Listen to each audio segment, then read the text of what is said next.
सबसे पहले आपको बता दूं कि जामिया कोऑर्डिनेशन कमेटी ने आज जामिया मिलिया इस्लामिया से पार्लियामेंट के लिए शहरियत तरमीमी कानून एनआरसी और एनपीआर के खिलाफ मार्च निकाला, जिसे पुलिस ने यूनिवर्सिटी के करीब होली फैमिली अस्पताल के पास रोक दिया। पुलिस ने मार्च निकालने की इजाजत नहीं दी है। मार्च के दौरान तलबा आइन के दम पर मार्च करेंगे का नारा लगा रहे। दिल्ली पुलिस की तरफ से बड़ी तादाद में पुलिस फोर्स तैनात की गई है। होली फैमिली अस्पताल के पास बड़ी तादाद में पुलिस फोर्स की तैनाती की गई है। वहीं हजारों की तादाद में तलबा मार्च में शामिल है। इससे पहले भी कमेटी की तरफ से महात्मा गांधी की बरसी पर 30 जनवरी को यूनिवर्सिटी से राजघाट तक मार्च निकाला गया था। मार्च निकालने से पहले जामिया कोऑर्डिनेशन कमेटी ने सीए एनआरसी के खिलाफ पार्लियामेंट तक मार्च निकालने का ऐलान किया था। कमेटी ने अपील करते हुए कहा था कि इस मार्च में शामिल होकर हर कोई मरकजी हुकूमत तक अपनी आवाज पहुंचाए। तो आज जामिया कोऑर्डिनेशन कमेटी ने जामिया यूनिवर्सिटी से लेकर पार्लियामेंट तक मार्च की कॉल दी थी, लेकिन इस मार्च को होली फैमिली अस्पताल के पास पुलिस ने रोक लिया। बजट इजलास चल रहा है पार्लियामेंट में, इसी को लेकर इजाफी सिक्योरिटी लगाई गई थी और पुलिस ने इस मार्च को आगे नहीं बढ़ने दिया।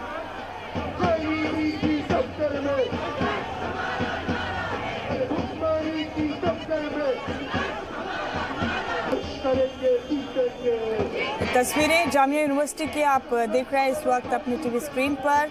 तलबा को रोक लिया, झड़प भी हुई तलबा और पुलिस के बीच। यह एहतजाजी मार्च पार्लियामेंट तक जाना था। वहीं कानपुर के चमनगंज इलाके में शहरियत तरमीमी कानून की मुखालफत में चल रहे एहतजाज को लेकर इंतजामिया ने एहतजाजियों को मोहम्मद अली पार्क में एहतजाज करने की इजाजत दे दी है। आप बता दें कि इतवार रात को पार्क में एहतजाज को खत्म कराने पहुंची पुलिस और एहतजाजी आमने सामने आ गए थे। पुलिस ने जाए एहतजाज को खाली कराया था, जिसके बाद खवातीन ने सड़क पर ही एहतजाज शुरू कर दिया था। इसके बाद इंतजामिया ने उन्हें दोबारा पार्क में धरना देने की इजाजत दे दी।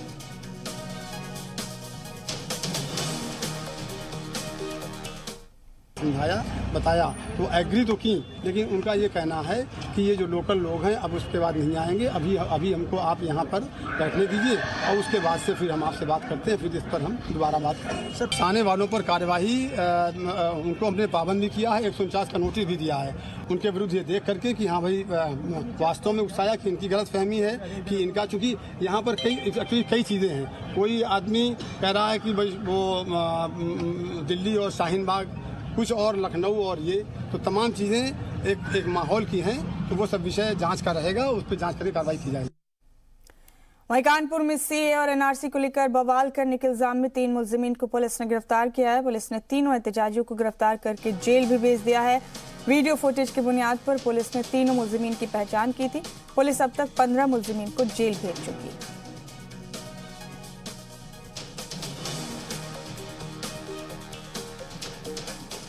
तो 3 मुलजिमीन को अरेस्ट किया है पुलिस ने। तशद्दुद फैलाने के इल्जाम में इन तीनों मुलजिमीन को पुलिस ने अरेस्ट किया है। आपको बता दें कि पुलिस अब तक कुल मिलाकर 15 मुलजिमीन को जेल भेज चुकी है।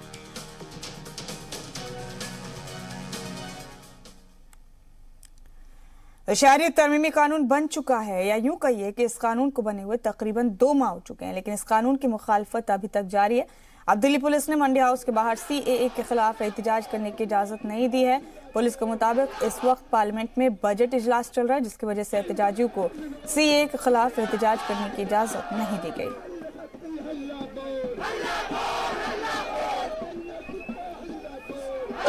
अलीगढ़ से बीजेपी एमपी सतीश गौतम ने कहा कि अगर सुमैया राणा का हिंदुस्तान में दम घुट रहा है तो पासपोर्ट लगाकर पाकिस्तान चले जाए। भारत में आजादी की कमी महसूस करने वालों के लिए पाकिस्तान जाने के रास्ते खुले हैं।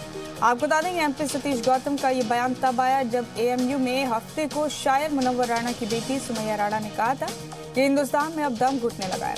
सतीश गौतम ने कहा कि हिंदुस्तान में आज़ादी है, तभी सुमैया राणा भूलकर चली गई। उन्होंने कहा कि डॉक्टर तफील और शहजल इमाम ने भी एएमयू में स्पीच दी थी और अब पुलिस उठा लाई है। हिंदुस्तान के टुकड़े टुकड़े करने, वजीर आजम, वजीर आला, मुर्दाबाद के नारे लगाने वाले ही कह रहे हैं कि हिंदुस्तान में आज़ादी नहीं है। अगर भारत में किसी को आज़ादी की कमी खल रही है तो सीधे पाकिस्तान चला जाए। हिंदुस्तान में सांस ले रहे हैं वो वाकई बहुत भयानक है, हमें घुटन महसूस हो रही है। आप नौजवान, मुझे बड़ी खुशी होती है कि किस तरह से इस तहरीक को लेकर आगे बढ़ रहे हैं कि हमारे वहाँ जो कुछ हमारे कॉन्स्टिट्यूशन में लिखा गया है हम उसको कायम रख सके। इस कॉन्स्टिट्यूशन पे जरा सी भी खराश हमें बर्दाश्त नहीं है, लेकिन उसके साथ साथ हमें एक कोशिश ये भी करनी है कि हम अपनी आइडियोलॉजी को भी बरकरार रखें। देखिए, मैं पत्र कई बार बीसी से मेरी वार्ता भी हुई और पत्र भी लिख चुका हूं। वो बाउंड्री के अंदर उस कैंपस में कुछ लोग 100-150 लोग जिनको पढ़ाई से कोई लेना देना नहीं है, वो धरना कर रहे हैं। बाकी बच्चे पढ़ाई कर रहे हैं, परीक्षा भी दे रहे हैं। आपको ध्यान होगा कि परीक्षा देने को प्रॉब्लम आ रही थी, परीक्षा भी दिलवाने का काम किया है, वो दे रहे हैं, उनका भी इंतजाम किया जा रहा है। अगली साल जो धरना दे रहे हैं, ऐसे कोई भी छात्र आपको यूनिवर्सिटी में नहीं दिखाई देगा, ये यूनिवर्सिटी से बाहर दिखाई देगा। कार्रवाई हो रही है, कार्रवाई उनके परिवार के यहाँ नोटिस जा रहा है, परिवार को बताया जा रहा है, छात्र हैं, छात्रों को बताया जा रहा है आपके भविष्य के लिए क्या रहेगा। सरकार का लक्ष्य पहले छात्रों को मार्गदर्शन दो, दिशा दिखाओ। तो पाकिस्तान के लिए जाने के लिए रास्ता बहुत है, जा सकते हैं, रास्ता तो खुले हुए हैं, ऊपर रास्ता है भाई। अपना पासपोर्ट लगाइए, पाकिस्तान जाइए, रहिए। अगर दम उठ रहा है, इतनी आजादी में खुले रूप से बोल सकते हो, भारत टुकड़े तेरे टुकड़े होंगे, ईसा अल्लाह कह सकते हो आप, और कह रहे हो दम उठ रहा है। ये भारत में आजादी है कि आप इस तरह बोल के चली गई। अगर यही पाकिस्तान होता तो आपको पता लग जाता आजादी होती क्या।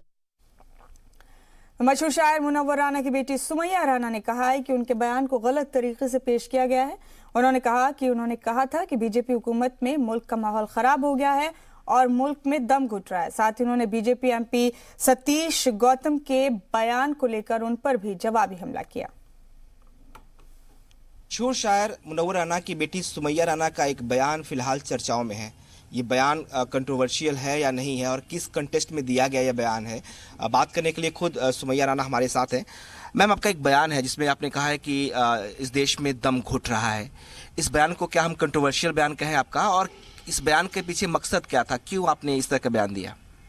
देखिए, अगर मेरे बयान को आपने तफसील से पूरा देखा होता तो उसमें मैंने पहले इस मुल्क के जो मौजूदा हालात हैं वो बयान किए कि किस तरह पुलिस का उत्पीड़न हो रहा है। सरकार जब से भारतीय जनता पार्टी सत्ता में आई है 2014 से केंद्र में और यूपी में 2017 से, तो कहीं ना कहीं कुछ ना कुछ ऐसे मुद्दे राष्ट्रीय लेवल पे भी उछाले जा रहे हैं जिससे हिंदू मुस्लिमों के बीच एक खाई बनती चली जा रही है। उसके बाद अभी रिसेंटली जब इन्होंने सीए का ये ड्रामा बोलेंगे हम कि जो एक जिसमें आपने संविधान के प्रिएम्बल को पूरे नकार दिया है, ठीक है, तो वी द पीपल से शुरू होने के बजाय आप उसको आ द पीपल करना शुरू चाह रहे हैं कि उसमें जब ये बात है कि कोई भी किसी को भी नागरिकता हमारे देश में धर्म के आधार पर नहीं दी जा सकती या रिजेक्ट की जा सकती है, तो आप इस तरह के कानून बना करके जनता को क्या मैसेज देना चाह रहे हैं। तो मैंने इतना बोला था कि जिस तरह की जहरीली आबो हवा भारतीय जनता पार्टी ने, नाम लेके मैंने कहा था, भारतीय जनता पार्टी ने फजा में नफरतें घोल दी हैं, नफरत की आंधियां चला दी हैं, ऐसे में घुटन महसूस हो रही है। वो घुटन सुमैया राना को सिर्फ नहीं महसूस हो रही है, हर उस हिंदुस्तानी को महसूस हो रही है जिसको अपने देश से प्यार है, जो यहाँ की अनेकता में एकता से प्यार करता था, जो इंटीग्रिटी इन यूनिटी में से प्यार करता था। तो मैंने ऐसा क्या गलत बयान दे दिया जो कंट्रोवर्शियल हो गया? कंट्रोवर्शियल वो बयान देते हैं जो गोली मारो वाले नारे लगाते हैं जाकर के। वहीं सीएए के खिलाफ मुनक्किद एक रैली में ओवैसी ने कहा है कि वो कागज की जगह अपनी छाती दिखाएंगे। आंध्र प्रदेश के कर्नूल में एक रैली के दौरान एआईएमआईएम सदर ने मरकजी हुकूमत पर जमकर वार किए। इस दौरान उन्होंने पीएम मोदी के बयानात पर भी सवाल उठाए। कागज अगर दिखाने की बात होगी तो हम सीना दिखाएंगे मार गोली, इसी में हमारा कागज छुपा है। दिल पे गोली मार, क्योंकि दिल में भारत की मोहब्बत है जो तुझे अब तक समझ में नहीं आई। मरकजी वजीर अनुराग ठाकुर के बयान पर तंज करते हुए ओवैसी ने कागज नहीं दिखाने की बात कही है। आंध्र प्रदेश के कर्नूल में एक अवामी रैली के दौरान एमआईएम सदर ने पीएम मोदी के मुस्लिम प्रेम पर भी सवाल उठाए।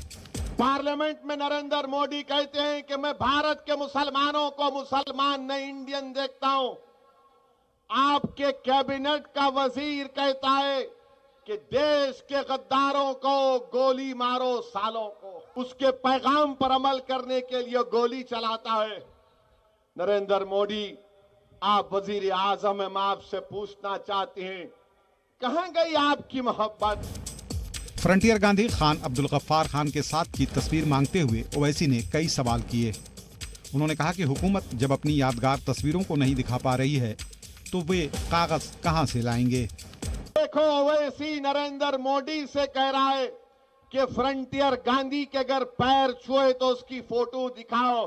मैं इसलिए कह रहा हूं, तुम 400 साल के बाद तुम यहां पर आकर मुझसे पूछेंगे, बताओ भारत की शहरियत साबित करो। जब नरेंद्र मोदी के पास खान अब्दुल गफ्फार खान के पैर छूने की फोटो नहीं बता सकते, तो किस बुनियाद पर करनूल की आवाम से तुम आकर पूछोगे कि कागज दिखाओ? हम नहीं दिखाएंगे कागज। इस दौरान ओवैसी ने एनपीआर और एनआरसी को एक सिक्के के दो पहलू बताए। उन्होंने कहा कि हुकूमत का मकसद आवाम को मजहबी नफरत की आड़ में उलझाए रखना है। झूठ बोलती है यह सरकार कि एनपीआर एनआरसी अलग है। नहीं है, एनपीआर और एनआरसी एक सिक्के के दो रुख हैं। इसीलिए नरेंद्र मोदी की हुकूमत ने 3,900 करोड़ रुपए एनपीआर के लिए दिए हैं। नए शहरियत तरमीमी कानून के खिलाफ जारी एहतजाज को आगे भी जारी रखने पर ओवैसी ने जोर दिया। हालांकि इसके लिए ओवैसी ने मुजाहिरीन से पुरअमन तरीके से एहतजाज करने की अपील की। ब्यूरो रिपोर्ट, जी मीडिया।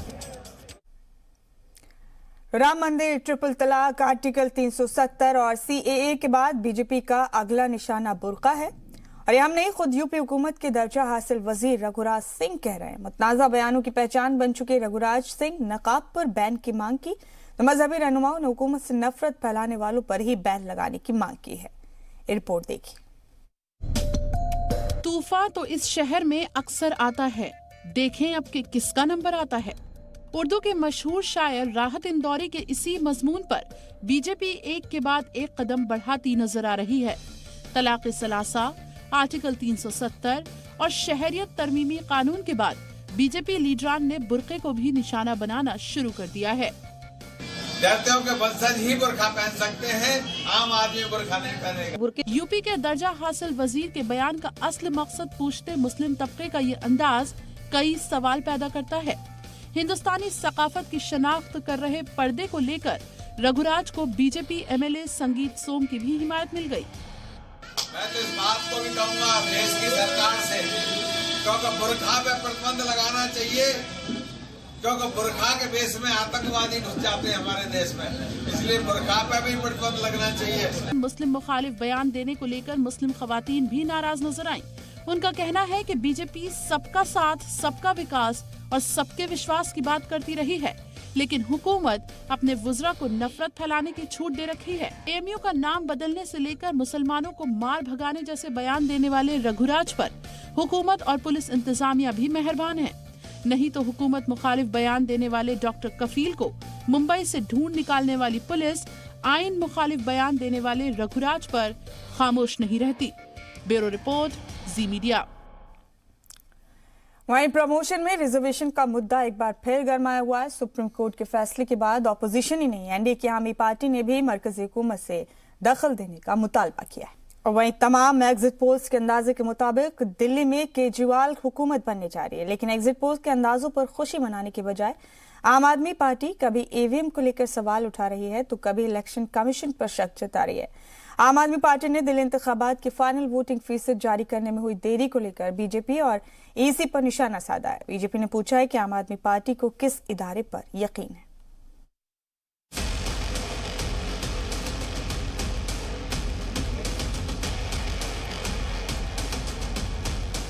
इसका मतलब कहीं कुछ पक रहा है, कहीं कुछ दाल में काला है, कोई खेल चल रहा है अंदर अंदर।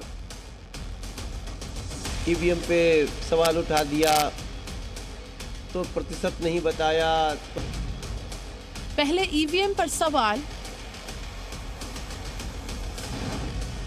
फिर इंतखाबी कमीशन पर निशाना। आम आदमी पार्टी को नतीजों का खौफ क्यों? असेंबली इंतखाबात के सारे एग्जिट पोल्स के अंदाजों ने एक बार फिर से दिल्ली में केजरीवाल की सरकार बनने पर मुहर लगा दी है। लेकिन एग्जिट पोल्स के महज कुछ घंटे बाद ही आम आदमी पार्टी ने ईवीएम में छेड़छाड़ का खदशा जताना शुरू कर दिया है और फिर अगले दिन इंतखाबी कमीशन की जानिब से फाइनल वोटिंग फीसद जारी करने में हो रही देरी पर सवाल उठाने शुरू कर दिए हैं। बहरहाल आम आदमी पार्टी के इल्जामात के कुछ ही घंटों बाद ही इंतखाबी कमीशन ने बता दिया कि दिल्ली में इस बार 62.59% वोटिंग हुई है। पूरी दिल्ली को, देश को, मीडिया वालों को इस बात का इंतजार था कि चुनाव आयोग आधिकारिक रूप से प्रेस कॉन्फ्रेंस करके ये बताएगा कि कितना परसेंटेज ऑफ वोटिंग दिल्ली में हुई है। लोकसभा के भी चुनाव होते हैं, उस समय भी सेम डे फिगर बता दिया जाता है कि इतना मत प्रतिशत पड़ा। मुझे याद है उस जमाने में जब बैलेट से चुनाव होते थे, बैलेट पेपर पे चुनाव होते थे, चुनाव संपन्न होने के बाद अखबारों में खबरें आ जाती थी, टीवी पे खबरें आ जाती थी कितना मत प्रतिशत चुनाव में मतदान हुआ। हमारा जो वोटर टर्नआउट आया है वो है 62.59%। आप सब जानते हो कि लोकसभा इलेक्शन में हमारा टर्नआउट 60.5% था। So it is slightly more than that, it is about 2% more than that. इंतखाबी commission ने आम आदमी पार्टी के उन इल्जामात का भी जवाब दिया जिसमें देर से आंकड़े जारी करने पर सवाल उठाए गए थे। संजय सिंह ने कहा था कि इंतखाबी कमीशन बताए कि क्या खेल चल रहा है। इसके जवाब में दिल्ली के चीफ इलेक्शन ऑफिसर ने कहा कि हर बूथ से डेटा जुटाने और फाइनल नताइज पर पहुंचने में वक्त लगा। पहले वजीर आला अरविंद केजरीवाल और नायब वजीर आला मनीष सिसोदिया ने भी ट्वीट कर सवाल उठाए कि आखिर इंतखाबी कमीशन ने वोटिंग के इतने वक्त बाद भी वोटिंग फीसद क्यों नहीं जारी किया। केजरीवाल ने ट्वीट किया था, बिल्कुल चौंकाने वाली बात है, इंतखाबी कमीशन कर क्या रहा है। वोटिंग के कई घंटे बाद भी उन्होंने वोटिंग के आंकड़े जारी नहीं किए हैं। आम आदमी पार्टी ने इंतखाबी कमीशन और बीजेपी पर निशाना साधना शुरू कर दिया है तो बीजेपी लीडरान ने भी जवाबी हमला शुरू कर दिया है। कपिल मिश्रा ने ट्वीट कर कहा है कि आप एग्जिट पोल जीतकर भी नाखुश दिख रहे हैं, हम एक्चुअल पोल जीतकर काम पर जुटने को तैयार हैं। ईवीएम पर सवाल उठाकर दिल्ली के अवाम की तौहीन कर रहे हैं आप। दिल्ली के रुकने पार्लियामेंट प्रवेश वर्मा ने ट्वीट कर आम आदमी पार्टी से पूछा कि उन्हें किस इदारे पर यकीन है। दिल्ली बीजेपी सदर मनोज तिवारी ने सवाल किया कि आखिर एग्जिट पोल में इतनी बड़ी जीत के अंदाजे के बावजूद केजरीवाल और उनकी पार्टी इतनी बौखलाई हुई क्यों है। मनोज तिवारी ने कांग्रेस पर इल्जाम लगाया कि वो अपने ही लीडरान को हराने में जुटी थी, वहीं कांग्रेस बीजेपी की हार में अपनी जीत तलाश करने की कोशिश में जुटी है। अभी पार्टी वोटिंग खत्म होने के बाद से स्ट्रांग रूम की निगरानी में जुटी है। ईवीएम के साथ साथ उसे इंतखाबी कमीशन पर भी यकीन नहीं है, वो भी तब जबकि एग्जिट पोल के मुताबिक दिल्ली के अवाम ने उनके फ्री के ऑफर वाली सियासत पर मोहर लगा दी है। ऐसे में सवाल उठता है कि क्या आम आदमी पार्टी बीजेपी का कॉन्फिडेंस देखकर घबरा रही है, जिसमें वो 48 से ज्यादा सीटें जीतने का दावा कर रहे हैं, या फिर केजरीवाल एंड कंपनी को अपने वोटर्स या यूं कहें कि दिल्ली वालों पर यकीन नहीं है। ब्यूरो रिपोर्ट, जी मीडिया।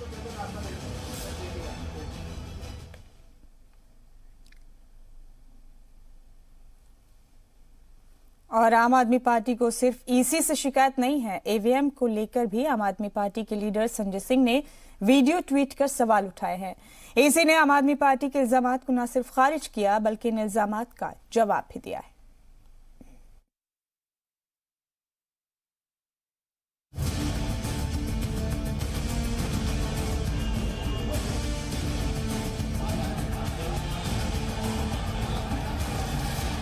जब ईवीएम रखने के लिए स्ट्रांग रूम बने हैं 21 जगहों पे, आप बताइए सड़क पे कैसे ईवीएम उतारी जा रही है। दिल्ली असेंबली इंतखाबात के लिए वोटिंग खत्म होने के कुछ घंटे बाद ही आम आदमी पार्टी ने ईवीएम पर सवाल उठाना शुरू कर दिया था। आम आदमी पार्टी के लीडर संजय सिंह ने 2 वीडियो ट्वीट किए। पहले वीडियो में एक इंतखाबी अफसर डीटीसी की बस में हाथ में ईवीएम लिए दिखाई दे रहा है। संजय सिंह ने सवाल किया कि ईवीएम सील करके सीधे स्ट्रांग रूम में भेजी जाती है, फिर अफसरान को ईवीएम कैसे मिली। इस बारे में उन्होंने इंतखाबी कमीशन से सवाल किया। इंतखाबी कमीशन ने ईवीएम में छेड़छाड़ के इल्जामात को पूरी तरह से खारिज कर दिया और वाकये को पूरी तफसील से बताकर सारी अफवाहों पर रोक लगाने की कोशिश की है। लेकिन वो वीडियो ये दिखाती है कि ईवीएम की मशीनें सड़क पर किसी जगह उतारी जा रही है। आप सब लोग मुझे बताइए, जब ईवीएम रखने के लिए स्ट्रांग रूम बने हैं 21 जगहों पे, जब ईवीएम रखने के लिए स्ट्रांग रूम के अंदर जाके व्यवस्था है कि वहां पर ईवीएम उतारी जाएगी, आप बताइए सड़क पे कैसे ईवीएम उतारी जा रही है? कोई सुरक्षा नहीं, आसपास कोई केंद्र भी नहीं दिख रहा है, कोई सेंटर नहीं दिख रहा है। उस सेक्टर ऑफिसर को 2 reserve machines, 2 sets of reserve EVMs और एक सेट में एक सीयू होती है, एक बीयू होती है और एक वीवीपैट होती है, तो उसको 2 सेट इशू किए गए थे एज रिजर्व। और उसका जो एरिया था वो तंग गलियों वाला एरिया था, तो दोनों लोकेशंस पे उसने एक रिजर्व मशीन एक लोकेशन पे रख दी थी और दूसरे लोकेशन पे रख दी थी। और एक्चुअली सड़क से जहाँ गाड़ी खड़ी थी वहाँ से लगभग 500 मीटर का उसका पैदल रास्ता था, तो वो मशीन ला रहे थे गाड़ी में वापस स्ट्रॉन्ग रूम में ले जाने के लिए, unused reserve machine. Both these machines were reserve machines, उसमें कोई पोलिंग नहीं हुई थी। तो वो जब ला रहे थे तो रास्ते में कुछ लोगों ने उसको देख के कुछ उनको ऐसा लगा कि ये पोल्ड मशीन तो जा चुकी हैं स्ट्रॉन्ग रूम में, तो फिर ये एक और मशीन कहाँ जा रही है यहाँ से, तो इसलिए उन्होंने उनको पूछा और उनको घेरा। तो उन्होंने एक्सप्लेन करने की कोशिश की, लेकिन उनको दे वर नॉट सेटिस्फाइड।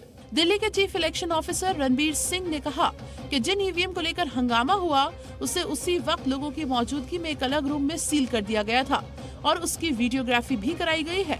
इतवार को दोपहर 2 बजे सभी उम्मीदवारों के सामने उन ईवीएम को खोला गया और तब जाकर वो मुतमईन हुए। संजय सिंह दूसरा वीडियो ट्वीट कर दावा किया कि बाबरपुर असेंबली हलके के सरस्वती विद्या निकेतन स्कूल में लोगों ने एक इंतखाबी मुलाजिम को वोटिंग मशीनों के साथ पकड़ा है। संजय सिंह ने ईवीएम के साथ छेड़छाड़ का इम्कान जताते हुए इंतखाबी कमीशन से मामले का नोटिस लेने की अपील की थी। इंतखाबी कमीशन ने कहा है कि जांच में सब सही पाया गया है। बीजेपी ने भी ईवीएम पर सवाल उठाने को लेकर आम आदमी पार्टी पर फिर निशाना साधा है। दिल्ली बीजेपी सदर मनोज तिवारी ने आम आदमी पार्टी पर ईवीएम का रोना रोने का इल्जाम लगाते हुए सवाल किया कि क्या आम आदमी पार्टी जीती तो ईवीएम ठीक, हारी तो खराब। बड़ा सवाल ये है कि आम आदमी पार्टी ईवीएम को लेकर इतने खौफ में क्यों है? क्या दिल्ली असेंबली इंतखाब के नतीजे दिल्ली वालों के साथ साथ आम आदमी पार्टी को भी हैरान करने वाले हैं? ब्यूरो रिपोर्ट, जी मीडिया। और एक जानिब जहां मुल्क में हिंदू मुस्लिम के नाम पर सियासत की जा रही है, वहीं दूसरी जानिब पंजाब के बरनाला जिले के गांव मूम के लोगों ने इत्तेहाद की मिसाल पेश की है। गांव मूम के हिंदुओं ने मस्जिद बनाने के लिए मंदिर की जमीन अतिया कर दी। ये बेहद खास रिपोर्ट देखिए।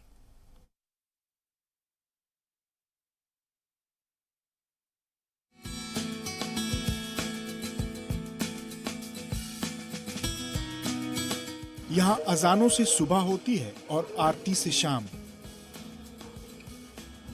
कोई खुसरो के नगमे गाता है, कोई मीरा के गीत। सही तो है, सियासत के चश्मे को हटाकर अगर नजर दौड़ाएं तो मुल्क में हिंदू मुस्लिम सब एक। बरनाला की इन तस्वीरों को ही देख लीजिए। गांव में मंदिर था, गुरुद्वारा था, चर्च था, नहीं थी तो बस मस्जिद, फिर क्या था। गांव के हर बाशिंदे ने चंदा इकट्ठा करके मुस्लिम तबके के लिए खूबसूरत मस्जिद तामीर करा दी, और वो भी गांव के बीचों बीच। पहले गुरुद्वारा था, उसके बाद यहाँ सब में पहले तो बाबे का रोज़ा, उसके बाद गुरुद्वारा बना। फिर हम ये बोल रहे कि भाई तुम लोगों की मस्जिद तो यहाँ है नहीं, कि जी तो फिर अब जगह कमती है कि तो हम दे रहे हैं जगह, तुम बनाओ मस्जिद, हम खुश हैं। पूरे पिंड के सहयोग के नाल तो साहब यहाँ गुरुद्वारा भी हो गया, बाबे का रोज़ा भी हो गया, इधर ही आ गई, मट्टी आ गई। किसी को किसी बात से कोई इतराज़ नहीं, सब मिलजुल के चल रहे हैं। अमीर ने, गरीब ने, सब ने के सहयोग के नाल पूरे पिंड ने मदद करी है। गांव मूम में मुस्लिम तबके के लोगों को रोजाना और जुमे की नमाज के लिए गांव से काफी दूर जाना पड़ता था। उन्होंने गांव में मस्जिद बनवाने का कई मर्तबा मुतालबा किया, लेकिन मस्जिद तामीर नहीं हो सकी। उसके बाद मंदिर कमेटी के अराकीन ने गांव में मस्जिद तामीर कराने की बात कही। मंदिर कमेटी की जमीन को मुस्लिम तबके को अतिया कर दिया गया। सभी लोगों ने मिलकर गांव में चंदा किया और कुछ ही दिनों में एक खूबसूरत मस्जिद बनकर तैयार हो गई। ਤੇ ਪਿੰਡ 'ਚ ਬਹੁਤ ਸਾਂਝ ਹੈ ਜੀ, ਸਾਰੇ ਲੋਕ ਰਲ ਮਿਲ ਕੇ ਰਹਿੰਦੇ ਆ। ਇੱਥੇ ਕੋਈ ਵੀ ਜਗ੍ਹਾ ਤੇ ਕਿਵੇਂ ਗੁਰਦੁਆਰਾ ਸਾਹਿਬ ਖੰਡ ਪਾਠ ਪ੍ਰਕਾਸ਼ ਹੋਵੇ, ਮਾਤਾ ਦੀ ਜਗ੍ਹਾ ਤੇ ਕੋਈ ਹੋਵੇ, ਸਭ ਲੋਕ ਇਕੱਠੇ ਰਹਿੰਦੇ ਆ। ਪਿੰਡ 'ਚ ਤਿਉਹਾਰ ਮਨਾਉਂਦੇ ਆ ਜਾਂ ਉਦੋਂ ਸਾਰਾ ਪਿੰਡ ਇਕੱਠਾ ਰਹਿੰਦਾ। ਕੋਈ ਹਿੰਦੂ ਮੁਸਲਮਾਨ ਸਿੱਖ ਦੀ ਕਿਸੇ 'ਚ ਵੱਖਰਾ ਨਹੀਂ ਪਣ ਪਾਉਂਦੇ, ਸਭ ਇਕੱਠੇ ਰਹਿੰਦੇ ਆ ਇੱਥੇ ਰਲ ਮਿਲ ਕੇ। ਹਾਂਜੀ ਹਾਂਜੀ, ਸਾਰਿਆਂ ਨੇ ਸੰਯੋਗ ਜੀ ਪਿੰਡ 'ਚੋਂ ਪੈਸੇ ਇਕੱਠੇ ਕਰਕੇ ਬਣਾਇਆ ਜੀ, ਸਾਰਿਆਂ ਨੇ ਜਗ੍ਹਾ ਦਿੱਤੀ ਹੈ। ਇਹ ਜੀ ਮਾਤਾ ਦੀ ਮਟੀਆਂ ਦੀ ਜਗ੍ਹਾ ਸੀਗੀ ਤੇ ਪੰਚਾਇਤ ਦੀ ਨਾਲ ਜਗ੍ਹਾ ਸਾਰੀ ਐ ਇਕੱਠਾ ਸਾਰਾ ਸੰਯੋਗ ਦਿੰਦੇ, ਪਿੰਡ ਨੇ ਪੂਰਾ ਸਹਿਯੋਗ ਦਿੱਤਾ ਉਹਨਾਂ ਨੇ। ਦੂਏ ਦਿਨ ਰਾਏ ਕੀਤੀ ਤੇ ਅਸੀਂ ਜਗ੍ਹਾ ਦੇਤੀ, ਜਗ੍ਹਾ ਦੇ ਕੇ ਉਹਨਾਂ ਨੂੰ ਕਿਹਾ ਹੁਣ ਮੰਦਿਰ ਦਾ ਕੰਮ ਬੰਦ ਕਰ ਦਿੰਦੇ ਆ, ਤੁਸੀਂ ਮਸਜਿਦ ਬਣਾਓ ਪਹਿਲਾਂ। ਜਦੋਂ ਆਪਾਂ ਮਸਜਿਦ ਬਣਾਉਣ ਲੱਗੇ ਸਾਰੇ ਪਿੰਡ ਚੋਂ ਪੈਸਾ ਲੈ ਕੇ ਨਾਲ ਲੱਗ ਕੇ ਸਾਰਾ ਕੁਝ ਪਿੰਡ ਦੇ ਲੋਕਾਂ ਨੇ ਭਰਤ ਪਾਇਆ, सब लोगों ने इसका साथ दिता बनाने वास्ते। खास बात यह है कि मकामी लोगों ने मंदिर, मस्जिद और गुरुद्वारा एक ही जगह पर बनवाया है।